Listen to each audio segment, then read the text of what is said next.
358장. 아침 해가 돋을 때 만물 신선하여라. 나도 세상 지낼 때 햇빛 되게 하소. 새로우는 광음을 새로우는 광음을 보람있게 보내고 주의 일을 행할 때 햇빛 되게 하소. 주여 나를 도우사 세월 허송한 고서 얻은 세상 지낼 때 햇빛 되게 하소. 한 번 가고 한 번 가고 안 오는 빠른 광은 지날 때 귀한 시간 바쳐서 햇빛 되게 하소. 할렐루야. 주여 나를 도우사 세월 허송한 고서 얻은 세상 지낼 때 햇빛 되게 하소서. 밤낮주를 위하여 몸과 마음을 드리고 주의 사랑 나타내 햇빛 되게 하소. 주여 나를 도우사 주여 나를 도우사 세월 허송한 고서 얻은 세상 지낼 때 햇빛 되게 하소서.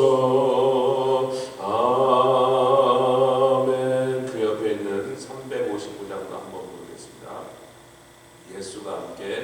예수가 함께 계시니 시험이 오나 겁없네. 기쁨의 근원 되시는 예수를 위해 삽시다. 2절. 이 세상 사는 동안에 주 이름 증거하면서 무한한 복나 주시는 예수를 위해 삽시. 날마다 주를 섬기며 할렐루야. 언제나 주를 기리고 그 사랑 안에 살면서 딴 길로 가지 맙시. 주께서 심판하실 때 잘했다 칭찬하리니 이러한 상급 받도록 예수를 위해 삽시. 날마다 주를 섬기며 언제나 주를 기리고 그 사랑 안에 살면서 딴 길로 가지 맙시다. 주님 감사합니다. 이 아침에도 이 찬양을 부르며 주께 나왔습니다. 주께서 우리의 친구 되시고 우리와 함께 계시오니 시험이 와도 겁없고 주님을 따르는 자들에게 주신 놀라운 기쁨의 근원 되시옵사오니 주님 예수님이 나의 상급이며 나의 방패심을 고백하며 주 앞에 나왔습니다. 그렇습니다. 아브라함에게 그렇게 약속하신 것처럼 예수를 믿는 모든 자들의 방패가 되시고 지극히 큰 상급 되신 주님, 오늘도 주님을 아는 기쁨과 주님의 사랑으로 인하여 새 힘을 얻고 나와서 찬양하오니 2절에서 주님 홀로 찬양과 영광 받으시옵소서. 성령으로 말미암아 우리에게 말씀하실 때 말씀이 꿀과 꿀송이처럼 달게 하여 주시옵소서. 감사드리며 예수 그리스도의 귀하심으로 기도드렸사옵나이다. 아멘. 할렐루야. 다니엘서 1장,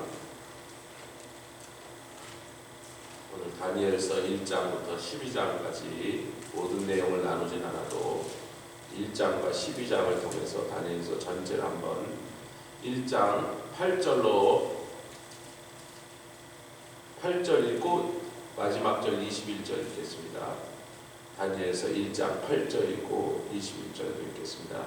1장 8절 다 찾으셨습니까? 시작. 다니엘은 뜻을 정하여 왕의 진미와 그의 마시는 포도주로 자기를 더럽히지 아니하리라 하고 자기를 더럽히지 않게 하기를 판관장에게 고하니. 1장 마지막 절 21절 시작. 다니엘은 고레스 왕 원년까지 있으니라. 한 군데 더 보겠습니다. 12장 마지막 장이죠. 다니엘서 12장 13절 끝절입니다. 다니엘서 12장 13절. 오늘 중간에 세세한 내용은 나누지 못해도 결론적인 말씀을 나누겠습니다. 12장 13절 시작. 너는 가서 마지막을 기다리라. 이는 내가 평안히 쉬다가 끝날에는 내 업을 누릴 것임이라. 아멘. 할렐루야. 우리가 다니엘이라는 인물에 대해서는 여러 가지 사건들이 많고 참 굉장히 드라마틱한 삶을 살았다. 이 사람이 섬긴 고대 유명한 왕 황제만 해도 그 유명한 느부갓네살 왕, 느부갓네살이 여러분 여러 사람이 있었습니다. 그래서 1세, 2세, 3세, 4세 이렇게 여러 세세가 있는데 그 중에 2세가 제일 유명한 느부갓네살 대왕이죠. 그의 할아버지도 느부갓네살이었는데 그 이름을 그냥 받은 거예요. 그리고 그의 자손들 중에서도 느부갓네살이라는 이름을 썼던 왕들이 여러 있었습니다. 그런데 이 느부갓네살 대왕뿐만 아니라 그 다음에 그 바벨론 제국을 무너뜨린 다리오와 고레스와 다리오는 장인과 사위 사이고, 다리오는 메대 왕이고 고레스는 새로 일어나는 왕인 나라인 바사 즉 페르시아 왕입니다. 그들이 장인과 사위가 되어갖고 두 나라가 연합하여 바빌론을 무너뜨려 버린 거죠. 할렐루야. 그런데 실제로 더 힘이 강한 거는 고레스 왕인데 자기 장인 다리오에게 어차피 60이 넘은 노인이시니까 그때 당시 60이면 지금 한 90살 된 사람이니까 아이고 형님 먼저 아우 먼저 하듯이 장인어른이 황제가 되셔야지 그런 거예요. 그랬더니 다리오가 또 그렇잖아요. 자기보다 어린 사람을 먼저 황제라고 자기가 그 밑에 가서 절을 해야 되니까 그래 그럼 뭐 알았어. 둘이서 그렇게 짜고 다리오가 잠깐 왕이 됐다가 바로 다음에 고레스한테 다 넘겨줘 버리고 내가 뭐 늙은 사람이 뭐 얼마나 더 하겠어. 그리고 그냥 사위가 해. 뭐 딸에게 준 거죠. 할렐루야. 그래서 페르시아의 고레스 왕이 그 다음에 왕이 되는 것입니다. 우리가 고레스 왕의 얘기까지는 다니엘이 고레스 원년까지 살았더라 얘기하니까 그게 다니엘이 83세쯤 됐을 때 그때 당시로는 엄청나게 장수한 사람입니다. 요즘으로 치면 120살 사는 거예요. 그러니까 다니엘의 그 파란만장한 일생이 이 12장 동안에 다 기록이 되지는 않았지만 그의 말년은 자세하게 기록되지 않았지만 우리가 1장 마지막 절에서 고레스 왕 원년까지 그러니까 세상이 두 번 바뀌었어요. 바벨론이 천하를 통치하다가 그 바벨론을 무너뜨리고 메대 제국이 잠깐 근데 그때는 메대와 페르시아의 연합 제국이었습니다. 그 다음에 다리오 왕이 아들도 없고 그래서 자기 딸한테 사위를 얻을 때 내가 아들이 없이 죽으려니까 너무 억울하잖아요. 이 큰 나라를 다스리는 왕이 사위를 하나 훌륭한 사람을 찾아야겠다 하고 보니까 바사 제국의 바사 왕의 고레스가 상당히 똑똑하고 유능하니까 저 친구를 사위 삼자 욕심을 내갖고 덜컥 사위를 삼고 나중에 메대 제국은 없어져 버립니다. 페르시아 제국이 워낙에 강성하면서 페르시아 제국 안에 그냥 한 세력으로 남고 메대라는 나라 이름이 없어져 버려요. 다리오 왕이 어차피 자기 아들이 없어서 메대 제국을 계속 승리하지 못할 바에야 내 사위 고레스한테 다 준다. 보니까 그럴 만한 훌륭한 인물인 거예요. 당대 최고의 영웅이니까 탐이 나니까 그래 다 가져라. 네 거나 내 딸 거나 뭐 다 그게 우리 집안 거니까 가져라고 줘버려. 할렐루야. 그래서 이 모든 파란만장한 삶 속에서 느부갓네살의 바벨론 제국에서도 가장 최고의 높은 자리에 올랐던 것은 느부갓네살의 절대적인 신임을 받았고, 아멘. 다리오 왕과는 그 유명한 사자굴 사건이 일어납니다. 다리오 왕이 너무나 다니엘을 아끼면서, 여러분 자기네들이 무너뜨렸던 제국의 충신인데 얼마나 다니엘을 사랑하고 그를 정말 탐냈으면 자기네들이 무너뜨린 나라에서 그렇게 높은 자리에 올랐던 사람을 데려다가 또 최고로 높은 총리를 삼으니까 메대 사람들이 화가 난 거예요. 기분이 나쁘잖아요. 아니 저놈들 그냥 싹 잡아 죽여도 시원찮은데 왜 왕은 저 다니엘 저 친구를 그렇게 좋아하시냐고. 근데 실력으로나 인품으로나 흠잡을 데가 없네. 그러니까 딱 한 가지, 다니엘 저놈을 때려잡을 일은 실력이나 능력이나 뭐 정직함으로는 도대체 흠잡을 데가 없으니 저놈을 흠잡을 건 딱 하나밖에 없다. 신인 여호와를 경배하는 저걸로밖에 걸을 데가 없으니, 그러면서 다리오 왕을 속여서 자기를 향하여 절하지 않고 다른 신상에다가 신에게 경배하는 이런 모든 것은 사형에 처한다는 조서에 도장을 찍게 만들어요. 다니엘 생각은 깜빡 안 한 거예요. 도장을 찍고 나서 보니까 이제는 자기 마음대로 그걸 뜯어볼 수가 법이 됐으니까, 우리가 잘 아는 내용이다. 그래서 할 수 없이 다리오 왕이 다니엘을 사자굴에 넣으면서 자기가 밤새 잠을 못 자고 싶은데 다니엘은 밑에 가서 잘 자요. 할렐루야. 사자 입을 다 막아버리시고 그냥 그 옆에서 고양이 새끼 데리듯이 이렇게 데리고서, 사자가 어릴 때는 꼭 하는 짓이 고양이 같답니다. 등치가 커서 그렇지. 와서 막 하고 막 그런다고.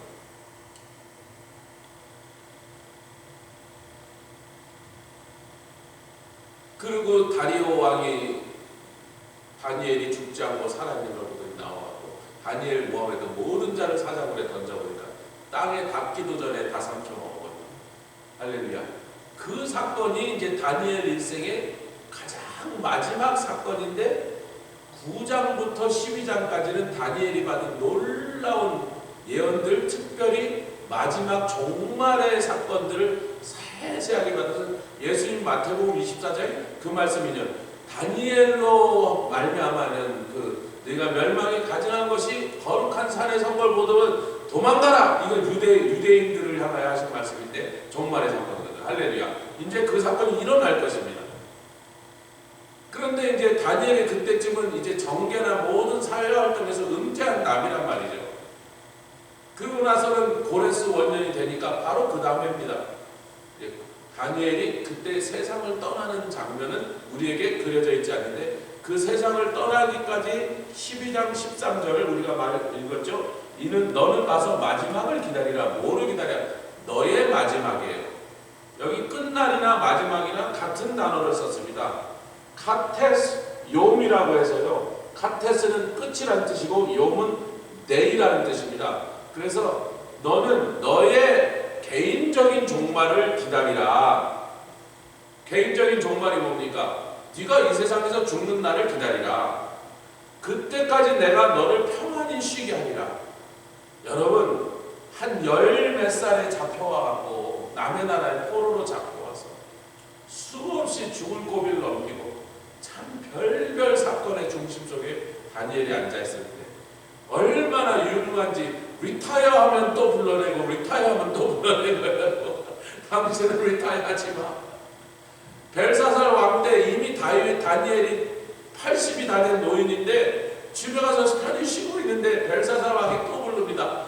아니 벽에 글씨가 나타났는데 도대체 무슨 글씨인지 모르는데 이것을 해석할 자가 바벨론의 박수가 술객 중에 아무도 없더라는 거야. 모르겠습니다. 그러니까 아이고 이 답답한 일이 있나. 손가락이 나타나서 글씨를 썼는데 무슨 글씨인지 모른단 말이야. 그랬더니 다니엘을 기억하고 있는 황후가 벨사살의 엄마 아니면 할머니입니다. 다니엘이 얼마나 명석하고 신들에가 지혜가 있었다, 느부갓네살이든 여러 사건들을 기억하고 있는 왕후가 벨사살 왕이요. 이것을 해석할 사람이 이 나라에 한 사람이 있긴 있습니다. 누구냐고? 그 다니엘이라고 옛날 그 총리, 할아버지가 그때 중히 여기는 총리가, 그러니까 데리고 오라! 그러니까 데리고 와서 그가 하는 그 악행을 향하여 꾸짖는 거죠. 예, 내가 선물을 주겠다 그랬더니 선물은 당신이나 가지세요. 선물 따윈 필요 없고 너 오늘 밤 죽어 이놈아 그랬어요. 그날 밤에 메대와 페르사 제국이 와서 여러분 수공으로 강둑을 막아갖고 바벨론 성으로 흘러가는 강의 강둑을 상류에서 막았다가 하루에 그냥 터뜨려 보니까 물난리가 난 거예요. 그래서 물난리가 나갖고 바벨론 성을 그 홍수가 덮쳐버리니까 막 엉망이 된 상태에서 쳐들어와서 그날 밤에 함락시키고 불로 태워버렸어요. 바벨론의 도성이 얼마나 아름답고, 그거는요 고대 사회에 7가지 미스터리가 있는데 바벨론 성의 왕궁의 지붕 위에 만들어놓은 공중정원입니다. 그럼 얼마나 신기한지, 그 공중에다가 물파이프를 가지고 밑에서 무슨 펌프 작용을 해서 그 왕궁이 얼마나 크겠어요. 그 지붕 전체를 정원을 만들어 놨어. 어디에요? 거기가 지금의 이라크 바그다드 근처입니다. 사막이에요. 사막 한복판에 그 물을, 유브라데를 강 물을 끌고 와갖고요, 그 공중에다 뭐 이만했겠어요 여러분. 이거보다 한 100배쯤은 컸을 거라고요. 그런 데를 전부 공중에 정원을 만들어서, 그게 고대사의 이집트의 피라미드와 함께 고대사의 7개 미스터리입니다. 어떻게 그걸 했냐 말이야. 그렇게 아름답게 지어놓은 왕궁과 성을 불태워버립니다. 그리고 그 도시가 발견됐습니다. 한 1800몇십 년대. 그랬더니 진짜로 물로 공격당하고 불에 탄 흔적이 그대로 남아요. 성벽이 불에 타버렸어요. 성경이 말한 그대로예요. 할렐루야. 그 벨사살 왕이 다니엘을 누군지 기억도 못하고 관심도 없었는데, 그 사건 속에서 어쩔 수 없이 다니엘을 다시 한번 불러내고, 그리고서는 그날 밤에 망했는데, 망하고 난 다음에 다리오 왕이, 고레스 왕과 다리오 왕이 바벨론에 들어와서 뭐 이것저것 정리하고 포로들을 신문하다가, 오늘 당신들이 와서 이 나라를 멸망할 걸 예언한 기가 막힌 쪽집게 같은 사람이 하나 여기 있다고 그 바벨론 사람들에게 누군데? 그러니까 저 사람이라고 그러니까 허연 노인이 하나 있단 말이지. 데려다가 말을 해보니까 이 사람이 뭐 문학이면 문학, 역사면 역사, 정치면 정치, 도대체 모르는 게 하나도 없네. 그러니까 야, 네가 우리나라 총리해라. 그래가 다리 왕이 총리를 시킨 거야. 82살 된 노인을. 근데 원래 노인은 또 노인을 좋아합니다. 다리 왕 자기도 노인이었거든. 80살까지는 안 갔지만, 할렐루야. 61세라고 밝히고 있잖아요, 그때가. 그러니까 젊은 애들하고 얘기하니까 이건 말 상대가 안 돼, 도대체. 어린 것들하고 자기 손잡벌들하고 무슨 정치가 있을까? 다니엘, 당신이 좀 하셔. 우리는 당신같이 경험 많고 노련한 사람이 좀 필요합니다. 할렐루야. 그래서 도로 끌려 나와갖고 그 정치판에 끌려들은 거예요. 그 어린 손자 같은 것들한테 공격을 받은 거예요. 자, 이 모든 일의 시작이 1장 8절입니다. 중요한 말씀이 거기서 있죠. 다니엘이 뜻을 정했다는데, 이 뜻은 원래 히브리 말로는 그냥 마음이란 뜻입니다. 많이 쓰는 마음, 라베. 사람이 지킬 만한 것보다 물은 마음을 지키라. 아멘. 생각, 마음과 생각, 거기서 인간의 생명이나 자본의 말씀입니다. 사람이요, 뜻을, 마음을 정한다는 것이 참 중요해요. 다니엘이 비록 어린아이였으나 나이가 들면 들수록 사람이 더 우유부단해지고 왔다리 갔다리 하고, 아니면 뭐가 클리어하지 않게 애매모호하게 뭉개는 사람들이 더 많은데, 그 어린 나이에 마음을 정해서 무엇입니까? 우상을 섬기는 이 나라에 그 왕이 주는 포도와 준비들을 먹지 아니하고 나는 하나님을 향하여 나의 사랑과 정성과 신앙의 절개를 지키리라. 할렐루야. 그렇게 마음을 작정했어요. 그 다음부터 얼마나 힘든 일과 위험한 일들이 자기네들에게 덮칠 것인가를 이 네 친구는 잘 알고 있었습니다. 절대로 바보 같은 미련해서 그렇게 생각한 게 아니고 앞으로 무슨 일이 닥칠지 도대체 그것을 짐작하지 못하여 무식하니까 그런 짓을 한 게 아니라 그것을 잘 알면서도 우리는 하나님께 할렐루야 우리의 운명을 걸자 일생을 걸자 어떤 일이 닥쳐도 하나님이 우리를 보호해 주시고 우리를 우리 편에 들어주시면 우리가 살리라 뭐 죽어도 할 수 없다. 그게 더 중요하죠. 죽으면 죽으리라예요. 할렐루야. 하나님이 건져주시는데 안 건져주셔도 상관없다. 우리는 하나님께 우리의 생명을 맡기겠다. 여기서 뜻을 마음이란 뜻이고 정하였다. 예, 그 뭐 commit했다. 영어로 숨이란 단어인데 commit했다는 단어로 충분히 설명이 되죠. 예, 하나님께 자신을 드렸다. 아멘. 그래서 우리가 주님께 우리를 드리는 그 결단의 순간이 우리 모두 믿는 자들에게 있어야 된다고 합니다. 이 아침에 여기 오늘 여러분들이 늘 오시던 분이 안 오셨는데 유튜브로 들어오시는 분도 많이 계시죠. 여러분들 마음을 정하지 않는 것들이 현대인들의 병이에요.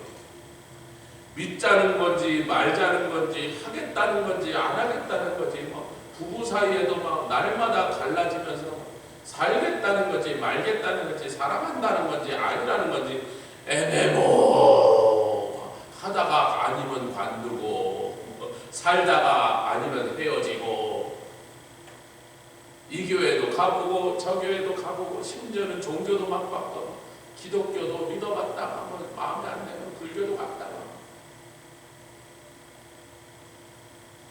이러한 시대 가운데서 하나님이 다니엘과 그의 세 친구들 특별히 다니엘이 그 일을 주도했다는 거죠.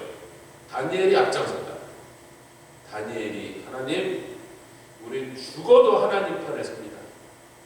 그랬더니 하나님께서 너는 온 세상을 심판하는 나의 심판자다. 다니엘이라는 이름이 하나님의 심판자, 재판장이라는 뜻입니다. 너의 그러한 태도가 너의 그러한 마음이 내가 너를 온 세상의 재판장으로 세우는 그러니까 바벨론을 향하여 오늘 망합니다. 그러니까 망하잖아요. 느부갓네살 당신 오늘 소처럼 풀을 뜯어먹게 됩니까? 그러니까 그렇게 되잖아요. 할렐루야. 그러니까 온 세상 종말에 일어날 사건을 예언하는 일을 그때 당시 많은 선지자들이 있었습니다. 여러분 포로 시대에도 활동하던 선지자들이 있고 포로 시대에서 돌아온 선지자들이 많아요. 그러니까 바벨론 포로 동안에 굉장히 많은 선지자들이 일어났습니다. 오히려 망하기 전에 유다가 망하기 전보다 선지자가 구약 성경에 기록된 선지자가 바벨론 포로 시대에 훨씬 더 많이 일어났습니다. 예레미야도 끌려갔었고요. 에스겔이 바벨론에서 활동한 건 더 잘 아실 것이고 호세아, 스가랴, 학개수 이 사람들이 소선지자들이 거의 다 바벨론 포로 시대에 활동하는 사람. 그리고 많은 사람들은 포로에서 돌아왔던 것입니다. 유대인 학자 랍비들은요, 다니엘은 이그젝틀리 선지자가 아니다. 우리가 생각하는 선지자의 기준과 다니엘은 좀 다르다. 그래서 다니엘을 선지자로 잘 취급을 안 해요. 그는 정치가였다. 뭐 이렇게 유대인들 구약을 연구하는 유대인 랍비들의 분류 방법으로는 다니엘은 이그젝틀리 선지자는 아니다라고 말해요. 근데 걔네들은 종말을 생각 안 해서 다니엘은요 위대한 선지자입니다. 할렐루야. 특별히 종말의 사건을 풀어주세요. 예수님이 다니엘을 통해서 주셨던 예언을 인용하여 종말을 설명할 정도로 이 세상 마지막이 어떻게 될 것은 다니엘을 통하여 그 비밀을 하나님께서 기록하게 하셨습니다. 할렐루야. 왜 그러냐 말이야. 여러분 한국말 한결같다. 얘네들 많이 들어서 한결같다는 말 뭔지 알지? 여러분 한결같다는 결은요 나무 같은 걸 딱 짜겠을 때 거기에 결이 어떻게 무늬가 나타나냐는 뜻이에요. 그게 결이라는 뜻입니다. 그 한 가지 결이다. 나무를 탁 쪼개면요 어디 쪼개느냐에 무늬가 티가 다르게 나타난단 말이에요. 한 번 쪼갠 놈은 도로 그칠 수도 없잖아요.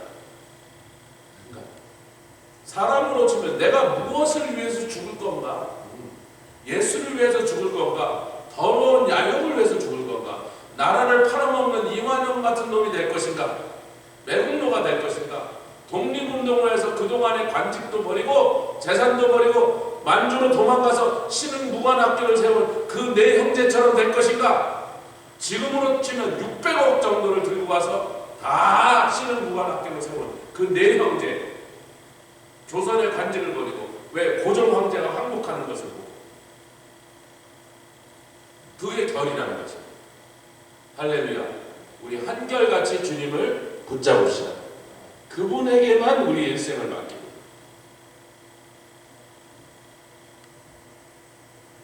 아멘. 여러분 시편에 보면 복 있는 사람이 어떤 사람이냐 하면서 복 있는 사람이 이런 사람이다, 이런 걸 하는 사람이다, 이런 걸 드린 사람이다가 아니라 이런 걸 안 하는 사람이다. 시편 1편이 그렇죠. 복 있는 사람은 어떤 걸 안 하는 자래? 악인의 꾀를 쫓지 않는 자, 죄인의 길에 서지 않는 자고 오만한 자리에 앉지 않는 자다. 할렐루야. 여러분 악인의 꾀를 쫓지 않는다. 악인의 꾀는 뭐죠? 하나님의 말씀에 반대되는 길이라고. 하나님의 말씀은 이쪽으로 가라. 그런데 보니까 이쪽은 좁은 길, 좁은 문, 험한 길이야. 손해나는 길이고 고난받는 길이고 또 잘못하면 죽을 수도 있는 위험한 길이야. 근데 악인의 꾀는 왜 그런 데로 가니 바보들아. 온 세상 사람들이 절로 넓은 물 편한 길이 있는데 일로 가면 탄탄대로야. 돈도 벌고 명예도 없고 일로 가라 그러는데 악인의 꾀란 말이에요. 그럴 때 분연히 야 나는 주님의 말씀대로 할 거야. 바보라고 불러도 줬어. 바보라고 불러도 줬어. 세상 사람들이 욕해서 비난해서 놀려서 세상 향하여 등지고 십자가 향해 간다. 몇 주 전에 이 찬양팀이 예배 시간에 그 찬양을 인도를 하더라고. I have decided to follow Jesus. 그 다음에 뭐예요? 세상 등지고 누구를 향하기 때문에 십자가 따라 예수님을 향하고. 그러니까 세상엔 등을 지고 십자가를 향하려면 세상을 등을 져야 되고 세상을 향하면 십자가 예수님을 향하여 내 등을 보여야 되고. 아멘 합시다. 악인의 꾀를 쫓지 않는 죄인의 길에 서지 않는다는요. 시편 23편 다윗이 내가 주께서 자기 이름을 위하여 우리를 의의 길로 인도하신다고 그랬어요. 여러분 의의 길로 인도하면요 가다가 보면 막 꽃길만 있고 막 중간중간에 아름다운 경치 있는 그런 것만 있는데 의의 길로 자기 이름을 위하여 예수님의 이름을 위하여 아멘 주님의 이름을 위하여 의의 길로 인도하셨더니 그 다음에 바로 다음 절이 뭐예요? 23장 4절의 시편 사망의 음침한 골짜기로 가는 주님이 의의 길로 인도하셨는데 세상에 그곳에 사망의 음침한 나를 괴롭히고 망하게 하고 죽이려는 것들이 드글드글 기다리는 거예요. 죄인의 길에는 파티가 있고 술이 있고 쾌락이 있고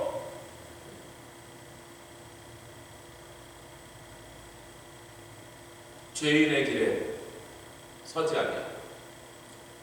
주님이 당신의 이름을 위하여 내 앞에 마련해 놓으신 의의 길로 나는 것.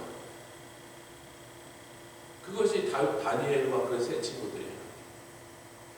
오만한 자의 자리에 앉아요. 여러분 오만한 자의 자리라고 말할 때 그냥 이렇게 의자에 털썩 앉았다 아니라 오만한 자가 베푼 파티에 참석을 안 한다는 거예요.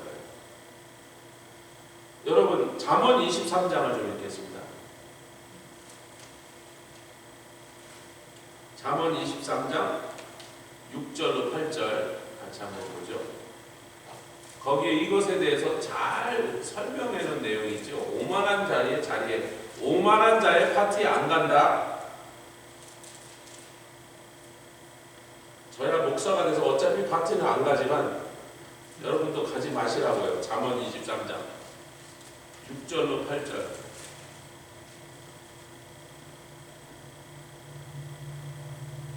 자, 23장 1절부터 다 그 내용인데 오늘은 6절부터 8절만 시작. 악한 눈이 있는 자의 음식을 먹지 말며 그 진찬이 뭐예요? 진귀한 반찬을 탐하지 말지어다. 뭐 랍스터, 캐비아, 뭐 그 외에 뭐 하여튼 뭐 사람들이 다 좋다고 대단하다고 하는 대단한 상을 차려놓고 너를 초대할 때 그것을 탐하지 말지어다. 7절. 대저 그 마음의 생각이 어떠하면 그 위인도 그러한즉 그가 너더러 먹고 마시라 할지라도 그 마음은 너와 함께하지 아니함이라. 너에게 맛있는 거 먹여놓고 뭐 악한 일을 같이 하자든지 더러운 일을 시키든지 너를 꼬셔서 너를 속이려고 하는 것이지 그 마음이 너와 함께 있지 아니함이라. 너랑 진짜 친구가 되자고 초대한 것이 아닌데 그걸 몰라보고 거기 가서 그 맛있는 걸 먹다가 8절. 내가 조금 먹은 것도 토하겠고 내 아름다운 말도 헛된 대로 돌아가리라. 여러분, 이것이 오만한 자의 자리에 앉지 말라는 이유. 할렐루야. 뭐 성경이 적나라하게 표현했으니까 제가 더 설명을 보탤 이유가 없습니다.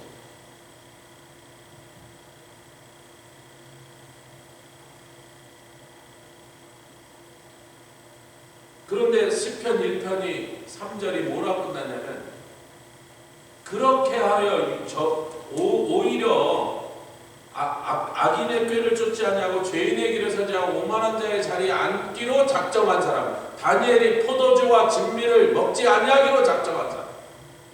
할렐루야. 그러더니 뭐예요? 그 사람은 오직 여호와의 율법을 주야로 즐거워하여 주야로 묵성하는 자라.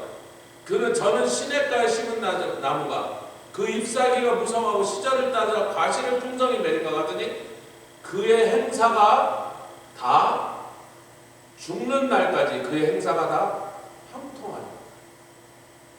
여러분, 여기 형통이라는 단어는요 우리가 생각하는 형통이 아니에요. 우리가 보통 생각하는 형통이 뭐냐면 아무 어려운 일을 안 겪는 거예요. 인생이 그냥 평탄해갖고 뭐 남들이 막 아유 저 집은 뭐 이렇게 저렇게 복이 많은가, 남편도 훌륭하고 똑똑해서 돈 잘 벌고 부인도 살림 야무딱지게 잘하고 예쁘게 애들 키우고 애들도 또 가서 공부 잘하고 학교 잘 다니고 직장 좋은 데서 부모한테 효도하고 집안이 화목하고 그 뭐 힘든 일 한 번도 안 생겨요. 여러분 오해하지 마세요. 그 집안도요 조금만 더 오래 살면 다음 때라서 무슨 사고가 꼭 터져요. 여러분 절대로 그런 문제가 여태까지 한 번도 그런 집안 본 적이 없어요. 아무리 율복한 집이라도 반드시 하나님은 흔들어 보십니다. 아멘 안 하시네. 기분 나쁘셔서 흔들어 본다니까요. 그래도 인생의 위기가 또 찾아오고요. 생각지 않은 데서 위험한 일을 겪습니다. 우리가 착각하는 거예요. 그렇게 토막토막하죠. 그런데 하여튼 인생의 끝까지 형통하는 것이 무엇이냐? 저의 행사가 다 형통하리로다. 여기서 형통이라는 단어는 잘라크라고 하는 단어입니다. 같이 했다. 잘라크. 그게 잘라크. 이 단어는요 아무 어려운 일이 있지 않았다가 아니라 앞에 어떤 것이 가로막아도 그것을 to push forward, 잘라크, to push forward. 그것들을 밀어내버리고 그것을 뚫어버리고 breakout이라는 뜻입니다. 여러분 영어가 너무 잘 breakout은 뚫고 지나갔다, push forward은 밀어붙이고 지나갔다. 인생에 우리 앞에 버티고 서서 야 돌아가라고 말하는 것들이 수없이 기다리고 있다는 거예요. 지뢰밭 같은 일들이 우리를 기다리고 있다는 거예요. 그런데 그것을 밀어붙이고 뚫어내버리고 할렐루야. 그것을 성경이 말하는 형통이라고 하는 거지. 세상 사람들이 아이고 오늘도 아무 힘든 일 안 겪었으면 좋겠다. 아이고 속상한 일 그런 건 다 옆집으로 가고 괴로운 일은 다 이웃으로 가고 우리 집에는 그런 일이 안 생겼으면 좋겠다. 여러분 그런 기도를 하지 말라고 메가더 장군이 기도했어요. 내 아들에게 위한 기도해서 그럽니다. 하나님 내 아들에게 어려운 일을 주지 말라고 기도하는 것이 아니라 어려운 일을 겪더라도 그가 그 어려운 일을 통하여 더 이렇게 기도한 거예요. 메가더의 기도입니다. 여러분 세상 사람도 그런 기도를 할 줄 알아요. 자기 아들 평탄한 삶을 기도하는 게 아니라 형통의 복을 기도하는 거예요. 할렐루야. 어떤 힘든 일이 있어도 그것을 뚫고 나갈 수 있는 용기와 그런 능력, 그런 인내심을 그것을 달라고 메가더가 자기 아들을 위해 기도했다고. 어찌 하나님을 믿는 하나님의 용사들이, 그리스도의 군대의 군사들이라는 사람들이 주여 오늘도 전투가 안 생기고 내일도 싸움이 없고 전쟁 없는 세상에서 살게 해줄 그런 기도를 하단 말이에요. 원래 군인들이 하는 말이 있어요. 전쟁이 있어야 영웅이 태어난다. 군인은요 전쟁을 기다리고 있는 거예요. 사실 이상한 말로 하죠. 전쟁이 없었다면 메가더고 아이젠하워 우리 누군지 몰라요. 그런 사람이 있었는지. 미국의 장군이 몇 명인데요, 1000명쯤 돼요, 여러분. 그 1000명이 몇 년마다 한 번씩 바뀌어가고요. 10년만 지나면 몇천 명의 장군인데 어떻게 그 장군의 이름을 우리가 합니까? 메가더 아이젠하워의 왜 장군 이름 우리 하나도 모르잖아요. 전쟁이 일어날 때마다 유명한 장군을 우리가 기억하거든요. 이라크 전쟁 노만 슈바스코프, 군인 중에 군인 상남자예요. 그 사람이 전쟁이 없어서 우리가 그 어려운 슈바스코프라는 이름을 기억을 하겠어요, 여러분? 전쟁이 있어야 용사가 생긴다. 아멘. 싸움이 있어야 믿는 자들 중에 하나님의 사람들이 일어나는 것입니다. 그 싸움을 갖고 오라고 할 필요는 없지만 알아서 잘 찾아와요, 싸움이. 옆에 계신 분, 형통의 복을 받으십시오. 할렐루야. 자, 이제 이 모든 일을 통하여 다니엘이 뜻을 정하여 포도주와 진리를 향하여 그 한 가지의 결단을 하나님은 얼마나 귀하게 보십니까? 그를 그 수많은 격변의 세월 동안에 나라가 망하고 온 세상이 뒤집어져 새 천지 새 세상이 되는데도,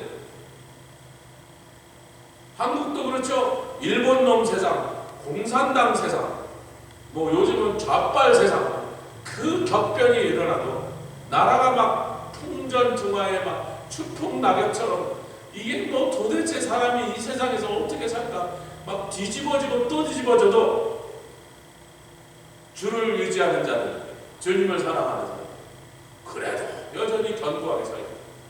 할렐루야. 그러니까 하나님께서 그러시는데, 마지막에 12장 13절에 우리가 이미 읽었지만 한번 다시 읽고 마칩니다. 다니엘서 12장 13절에 다니엘아, 여러분 다니엘서를 공부하면 이런 의문이 들어요. 고레스 원년이라면요 1차 포로 예루살렘으로 돌아간 해입니다. 다니엘이 그 해까지 살았어요. 그러니까 다니엘이 죽던 해에 고레스 왕이 드디어 페르시아 제국으로 온 세상이 바뀌면서 예루살렘으로 유대인들 포로들 보고 돌아가란다. 돌아갈 마음 있는 사람 다 돌아가는데, 그때가 다니엘이 죽던 83세 되던 해. 그 수많은 성경학자들이 이거 갖고 지금까지 싸움이 많아. 다니엘도 포로에서 돌아가서 예루살렘 보고 죽었다. 제가요 모세가 죽었던 느보산에 올라가서 그날 대성토, 우리 아버지 돌아가신다, 어머니 돌아가신다면서 더 울었어요. 제가 막내라 부모님 사랑을 많이 받았는데도 아버님 어머니 돌아가셨을 때 너무 안 울어갖고 우리 형제들한테 저 독한 새끼 욕을 많이 먹어요. 자기네는 내가 왜 안 울었는지 몰라요. 그런데 엉뚱한 저하고 아무 상관도 없는 모세 할아버지 죽은 느보산에 가서 내가 대성통곡을 하고 있어요. 내가 그날 모세의 심정이에요. 느보산에 딱 섰는데요, 여기서부터 그냥 끓어오르는 통곡이 터져나오네. 견딜 수가 없는데, 마침 그날 비가 얼마나 쳤더니 밖에 나서 비 맞으면서 울었어요. 사람들이 눈물인지 물인지 모르게 뚝 들어오니까 온몸이 젖었으니까 뭐 눈물이고 뭐고 뭐 여기서 물이 뚝뚝 떨어지니까. 제가 다니엘을 생각할 때도 옛날엔 성경을 제가 자세히 연구하지 않는데 에스라 8장과 느헤미야 10장에 보면, 에스라 8장에 느헤미야 10장에 보면 다니엘이라는 사람이 포로에서 돌아오는 이름이 그 명단 속에 있는 거예요. 그래서 제가 야, 다니엘이 돌아왔구나. 고레스 왕 원년에 돌아가라 하는데 그 늙은 다니엘이 지팡이 짚고 요즘은 지금 휠체어를 타고, 아이고 이제 그 해가 죽는 해니까 이제 기운이 다 빠져서 막 사람들이 막 업고 이고 다니엘을 예루살렘까지 오면서 다니엘이 야, 이 땅에 돌아왔구나. 그러고 죽었나 보다 생각했는데, 제 성경을 자세히 살펴보니까 제가 말도 안 되는 착각을 한 거예요. 왜냐하면 그 에스라서 8장과 느헤미야 10장은 1차 포로 귀환이고 약 50년이 지나갔고 그때 다니엘이 살아있었다면 130살쯤 된 때 일어났던 두 번째 포로기한이었던 거예요. 아닥사스다 왕 때 일어난 일이에요. 그러니까요, 페르시아의 왕이 몇 번 바뀐다고 얘기해요. 왜 내가 이런 착각을 했을까? 보니까 내가 다니엘의 마음이 된 거야. 소년 때 끌려와갖고, 제가 미국에 올 때 소년 때잖아요. 10대 때 왔으니까. 내가 물론 포로로 잡혀온 건 아니지만 남의 나라 따라서 얼마나 고생을 많이 했습니까? 영어 배우느라고 생쇼하고, 아휴, 여기 와서 눈물도 많이 흘리고 사원도 받고 뭐 차별도 받고 다 여러분 하신 거 저도 다 똑같이 겪었죠. 지금은 한국에 돌아오면 거기 가도 이방인이야. 도대체 적응이 안 돼. 그 한국 사회에 도대체 적응이 안 돼. 거기 가도 이방인, 여기 살아도 이방인. 할렐루야. 우리가 그냥 이 땅에 나그네로 삽시다. 그냥 어차피 조금 있으면 저 본향에 갈 거니까 여기 나그네. 어느 나라 가도 나그네. 그 제가 다니엘이라는 그 한 인물에게 내 마음이 이입돼 갖고 다니엘이 그 마지막 눈 감기 전에 가서 예루살렘 성 교 앞에까지 가서 성이라도 바라보고 죽었지 않았겠는가? 그거 제가 소설을 쓴 거예요. 다니엘은 페르시아에서 죽었습니다. 모슬렘들이나 캐톨릭들은 이 무덤을 또 좋아하잖아요. 어디 묻혔나 해서. 여기가 다니엘 무덤이라고 주장하는 도시가 전 세계 6개나 있어요. 근데 전부 바벨론, 이란, 지금의 페르시아의 현대 이란이나 이라크에 있습니다. 그때 당시 바벨론 제국, 페르시아 제국의 영토에 있어요. 예루살렘에 없어요. 우리 하나님 말씀하신 게 뭐예요? 내가 너를 이제 편히 쉬게 할게. 형통해. 네가 수고도 많이 했고 고생도 많이 했고 참 위험한 순간에 너 자신을 던져 나만 경외하고 살아냈습니다. 내가 이제 마지막 남은 너의 인생에 이 땅에서 삶에도 아멘 쉼을 주리라. 제 또 눈물이 나요.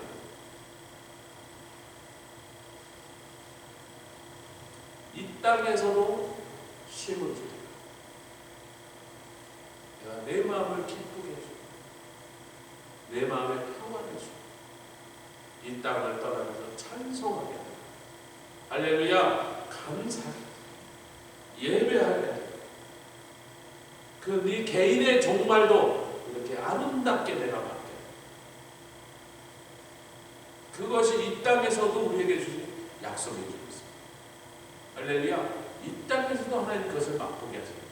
그러나 진짜 너에게 좋은 것은 전 세계 온 지구에 온 세상의 종말 때 너에게 너를 기다리고 있는 뭐가 있어요? 업이 기다립니다. 이 업은 하나님께서 기업으로 뽑아주신 제비 뽑아준 것이라는 그런 뜻입니다. 너를 위하여 지어진 맨션이 있으니 내가 받을 상급이 있고 너를 위하여 예비된 면류관이 있고 아멘. 너를 위한 면류관이 네 상급이 네 맨션이 지금 다 준비되어 있으니 너 이 땅에서도 내가 쉼을 누리게 하지. 저 온 세상의 종말에 왔을 때 너를 위하여 준비된 그 처소가 있습니다. 그것이 너를 기다리고 있습니다. 안예나 평안히 쉬어라.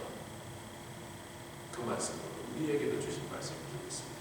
함께 기도하며 나가겠습니다. 주님 감사합니다. 니 나라가 시아라